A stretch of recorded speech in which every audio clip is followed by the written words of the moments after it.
Tá gravando? Tá gravando? Tá gravando? Tá gravando? Tá gravando? Tá gravando? Tá gravando? Tá gravando? Tá gravando? Tá gravando? Quero te amar, Senhor, e te sentir bem perto de mim, Senhor. Meu coração te dou. Fala, galera do meu canal, tô de volta pra conversar com vocês. Fala, galera do meu canal, tudo bom com vocês? Estou de volta aqui, como prometido. Semana passada eu não consegui postar um vídeo, a semana foi totalmente corrida, mas eu tô aqui de volta e hoje eu vou falar de um assunto bem legal. Jesus curou um gay. Roda a vinheta.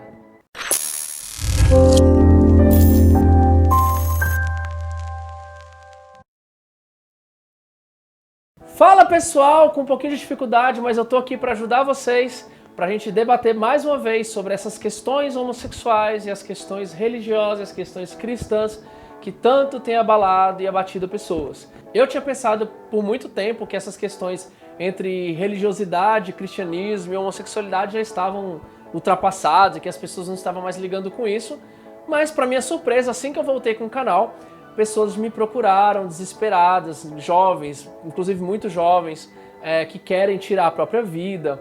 Isso é uma coisa muito séria, viu, pessoal? E é por isso que eu tô insistindo com esse canal, pra gente poder ajudar o máximo de pessoas possíveis. Eu fui uma pessoa, pra quem não sabe, meu nome é Paulo César, eu sou uma pessoa que por 31 anos da minha vida eu vivi dentro de uma igreja, eu vivi uma vida de celibato, eu vivi uma vida totalmente cristã e totalmente fiel àquilo que se pregava na Bíblia. E aquilo que se falava nas igrejas, né? Dentro do entendimento que eu tinha, ou dentro do que as pessoas, pastores, pregavam. Fui católico muitos anos, fui evangélico muitos anos e passei por mais de 5 igrejas. Mas eu não vim aqui hoje para falar sobre isso, né? O meu intuito hoje tem mais a ver com as pessoas que me procuram que ainda tem essa dúvida, esse medo. E há umas 2 semanas pra cá tem um rapaz que manda mensagem para mim direto, dizendo que tem medo das profecias, tem medo de uma hora ir na igreja e um irmão, alguém pregar para ele que vê ele como homossexual, que tem uma visão, que ele é gay, não sei o quê. Antes de mais nada, eu quero deixar claro para vocês que essa coisa de profecia, eu fui uma pessoa que pregou muito na minha vida, eu fui uma pessoa que tive visões, a qual hoje eu entendo que essas visões têm muito mais a ver com a nossa capacidade mental de deduzir as coisas, né? Tanto que hoje a gente tem uma coisa chamada leitura corporal. Então, pelo jeito que a pessoa se porta, como ela olha ou como ela se mexe, a gente já consegue deduzir o que ela está passando, o que ela está sentindo. E se a gente for parar para analisar, durante todo esse tempo, 90% das profecias de todas as igrejas é sempre baseada nas mesmas pregações. Você está angustiado, você está triste, você está depressivo e Jesus, Deus, está aqui para te curar e etc, etc.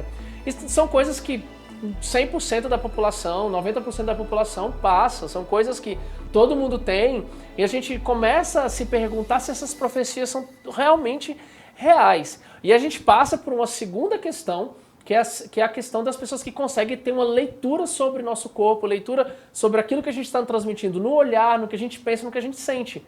Então, por muitas vezes isso aconteceu comigo, de olhar para uma pessoa e sentir e ver que ela estava passando uma necessidade de casamento, que ela estava passando uma necessidade dentro de casa, conjugal, ou com os filhos, como eu já preguei para mãe e pai a respeito do que ele estava passando com os filhos. Eu não estou dizendo também que profecia e visão não são coisas que não existem. Eu até acredito que existe, mas eu acredito que elas não são direcionadas para ficar te destruindo. As profecias, as visões, elas deveriam ter o intuito de ajudar as pessoas a dar direção para elas, porque que sentido faria para Deus ficar perdendo tempo com pregações e com visões para ficar batendo as pessoas e tirando a direção delas, ou tirando a esperança delas, mas causando medo. E aí é onde a gente entra no ponto que um Deus que causa medo não é um Deus que vale a pena estar seguindo, né? E foi aonde eu cheguei, foi foi o ponto em que eu cheguei da vida que eu estou vivendo hoje.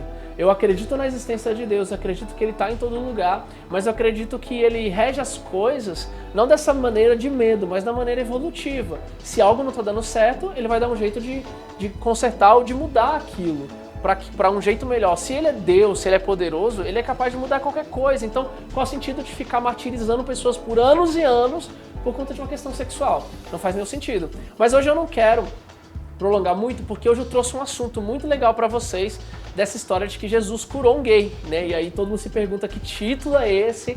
É sim, pessoal, ele curou um gay, ele curou um homossexual, mas não no sentido de tirar a sexualidade dele, porque homossexualidade não é uma doença, tá? Então eu quero dizer que ele curou uma pessoa que estava doente fisicamente, que é aquela história do centurião. E eu trouxe para vocês aqui hoje para ler justamente sobre isso que eu preparei, tá? Foi um pouco rápido, mas eu preparei para vocês entenderem melhor. Então, para quem tiver dúvida, medo, né, se Jesus vai te condenar e tudo mais, a gente já começa a entender que a preocupação de Jesus não era mudar o que as pessoas eram, mas era mudar a forma como as pessoas estavam se tratando e tratando as outras. Então Jesus começa, tanto que ele fala muito sobre isso, ele começa tratando você de dentro. Então uma vez que você está bem consigo mesmo, você consegue estar bem com os outros.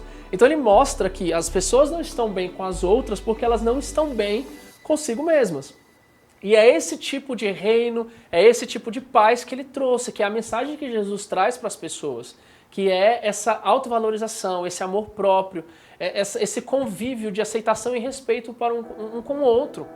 E aí a gente vê isso em muitos casos na Bíblia, que ele encontra com pessoas que você jura que não faria o menor sentido, como a prostituta. E aí tem o caso que a gente que tem a prova de que Jesus curou um gay, que era o servo do centurião. E todo mundo vai dizer assim, que loucura é essa? Ele era servo, ele era escravo.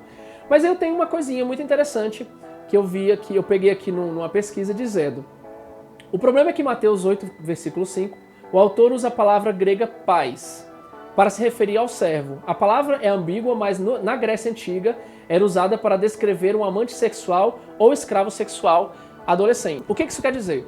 Para quem não sabe quem era o servo do centurião, e sim, ele era um amante do centurião, ele não era só alguém que servia o centurião, ele era alguém que ele tinha como um projeto, como vamos dizer assim, ele tinha como um objeto sexual, mas em Lucas capítulo 7 fala que ele era o amante dele. Ou seja, era alguém que o centurião amava muito.